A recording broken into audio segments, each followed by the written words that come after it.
Greetings, diners, and welcome to another edition of The Cooking Zone here on the Doomstead Diner.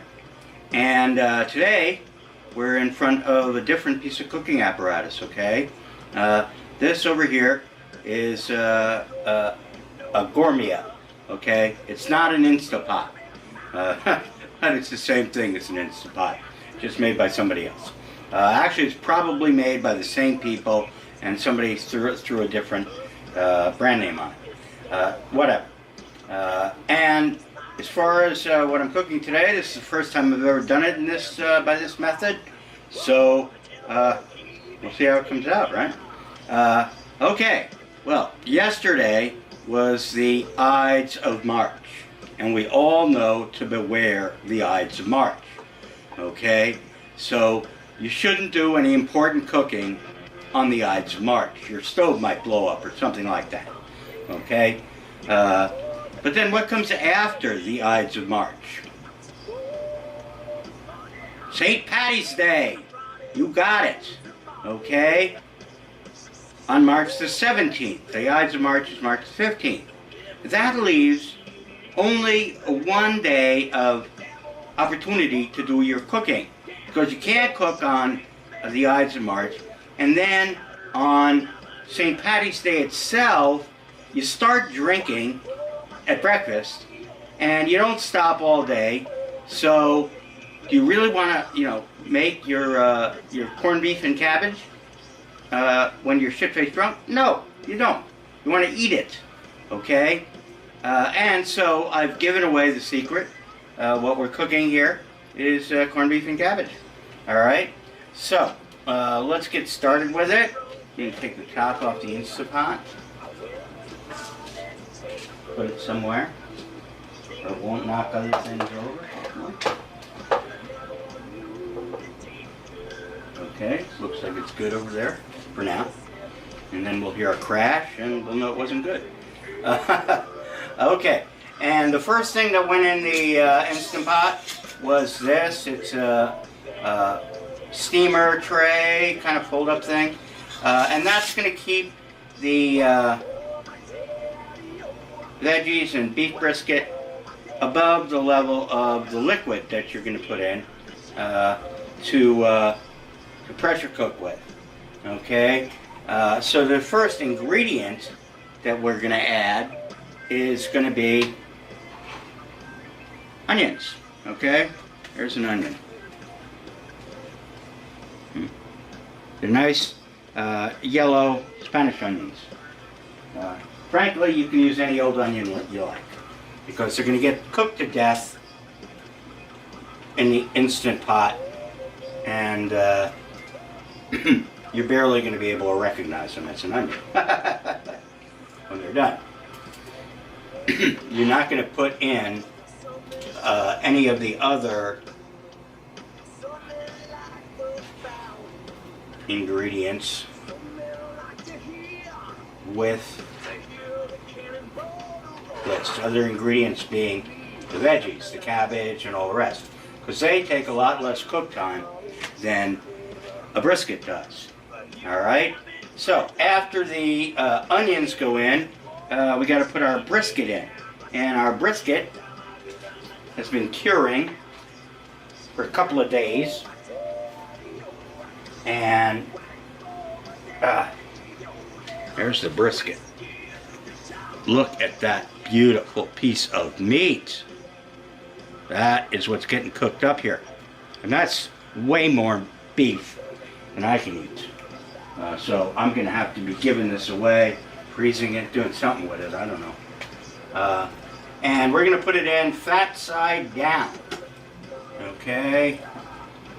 So that fat drips all over the onions and then down into the liquid that is below it. Okay, and now what I'm going to do, and not every recipe and not every chef does this, but I'm going to do it, is I'm going to drizzle on a little bit of olive oil on top of the brisket. Not a lot, just enough to kind of coat it a little bit. And the reason I'm doing that is when I put the spices on, they'll cling to the meat better, and they'll also absorb better into the beef, because a lot of them are oil soluble. So that combination allows for the flavor to get deeper into the meat and make your brisket tastier. At least that's the way it worked in the past with normal slow cookers. I'm not sure how it works or will work with the gourmet. All right, after that, we're going to put in some garlic. Okay, and the recipes generally call for this size brisket, which is about 2.5 pounds,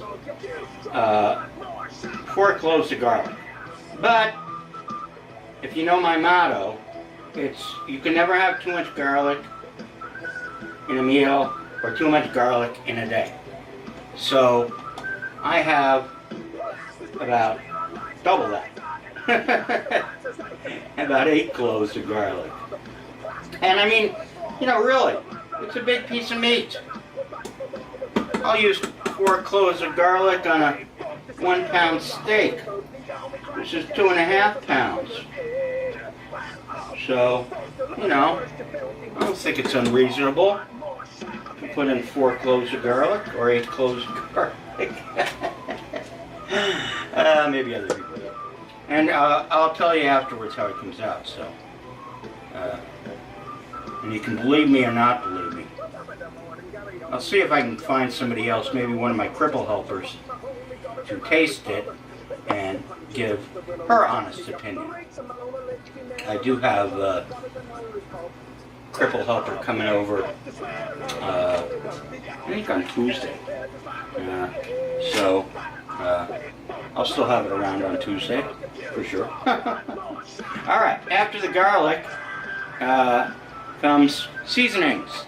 Okay, and it's got pepper and coriander and a few other things in there. There's your seasonings. See them? Okay. Hope I didn't spill any. And let's put those on.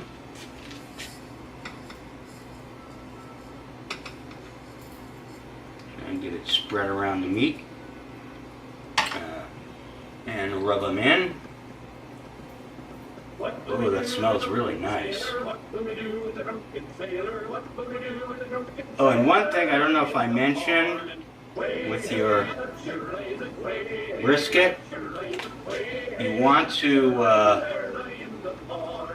rinse it off good before you put it in there, because you don't want any of the cure in there. It'll overpower it. Rinse my fingers. Okay. And now all we got to do is turn it on, get the top on, put it on pressure cook, and time on this, the recommended time in a pressure cooker, I looked it up because I've never done it before, like I said, for a piece of meat this size is 70 minutes.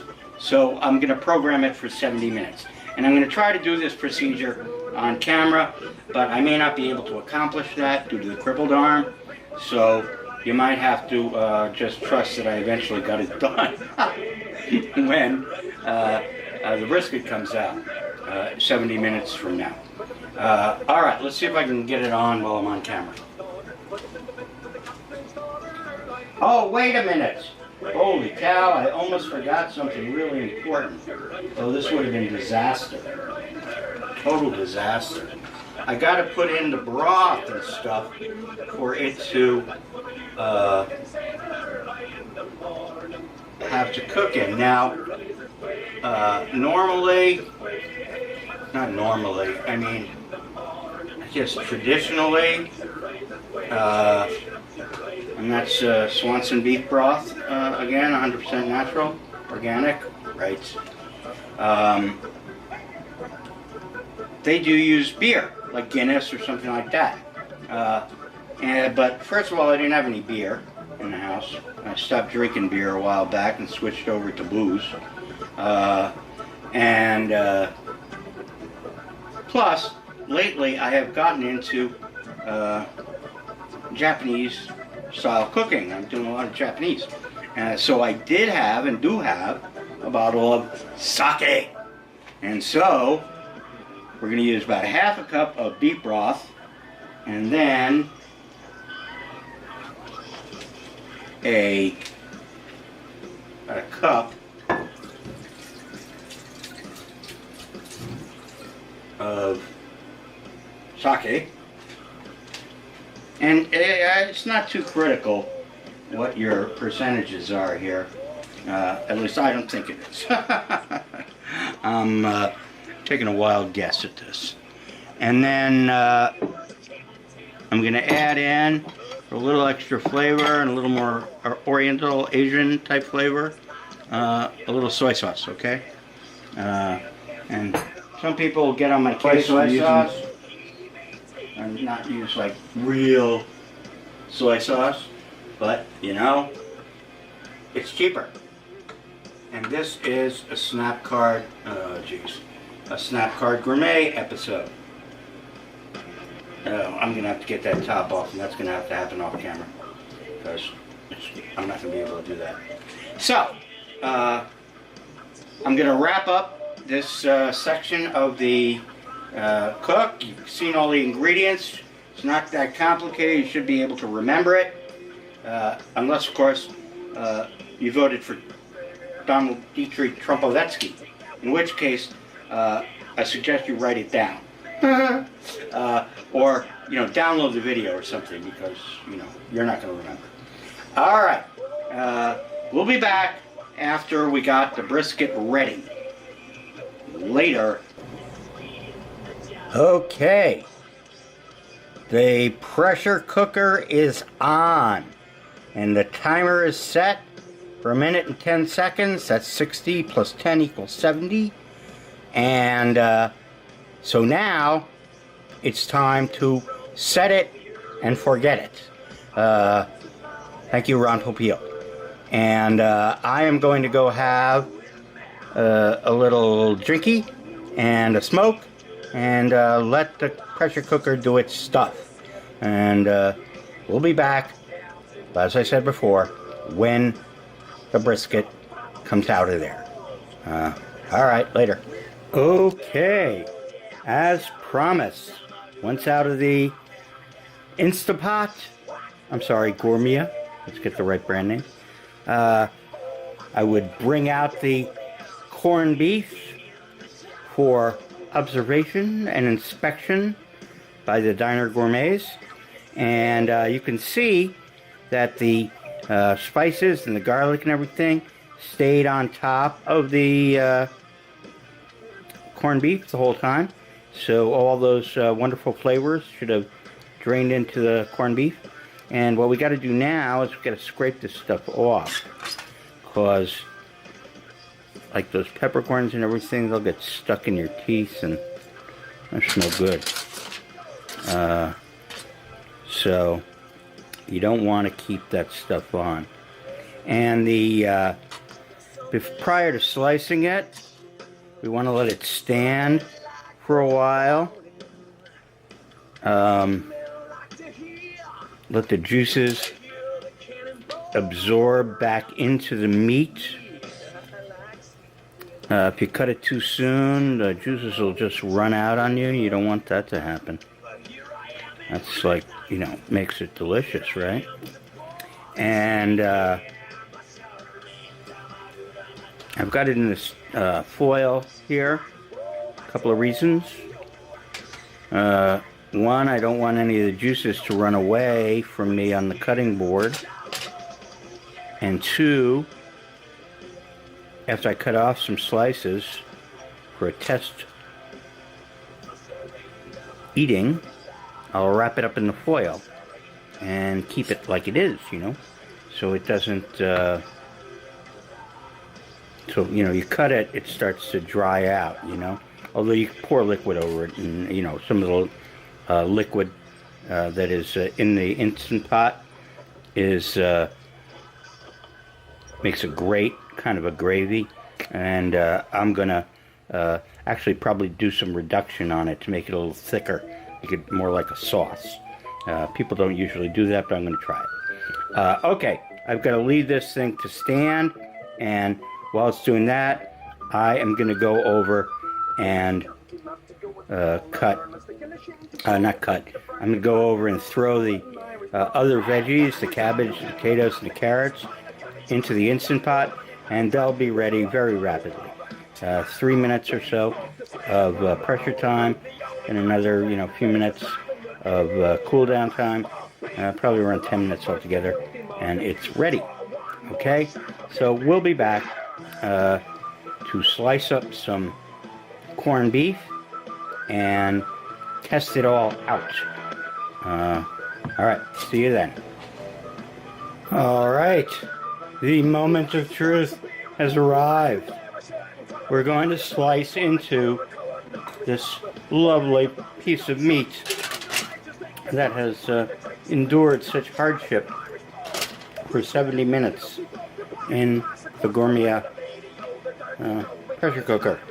And now it is time to see how it came out, if it's even edible, right?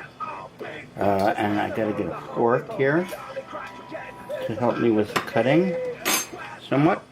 And you want to cut, of course, across the grain. Okay, so the grain is running kind of diagonal here, and I can't cut straight across, and it'll be pretty much across the grain. So I'm going to go ahead and do that rather than cut on the bias. I don't think it's necessary. Alright, let's get my cripple hand into the act, holding the meat, and make a slice. Oh, that's not going to work. I've got to do this using manual labor. We'll hold it with our fingers.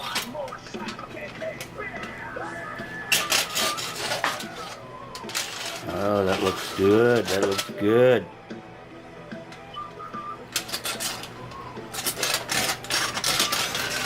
Mmm. Succulent. Juicy. One more slice for right now. That should be enough for me for the moment. Okay. Now to test and eat. And here, you want a close-up view of that corned beef. Okay. Lots of juice in there. Mmm. Oh God, that's good. Ah, reminds me of New York delis. Oh, not as good as pastrami, properly done. I'd like it smoked and so forth, but oh, damn good. I'm gonna have to make this more often than just on St. Paddy's Day. I may not give any away either. I think I might wrap it up and eat it on my own. The serving number is probably good for about 6 to 8 people in general, with all that cabbage and potatoes and carrots and the meat, 2.5 pounds. For me, if I eat them all by myself, I probably get 10 meals out of it. Good sized ones too for me. God. And grab one more piece. All right, The veggies are still heating up. The pressure cooker takes a while to get up to temperature. And then they'll come out. And I'll make a final plate up to take a picture of the final product, which you would eat on St. Paddy's Day, accompanied by a large glass of Guinness stout, and then backed up by some good Irish whiskey. And then do it again, okay? All right, we'll see you guys later. And for now, that's all the cooking do. This time until next time, here on the Doomstead Diner. And don't forget, of course, join us inside the diner to discuss food and the collapse of industrial civilization. You can find the address in the rolling credits. Bye. Good.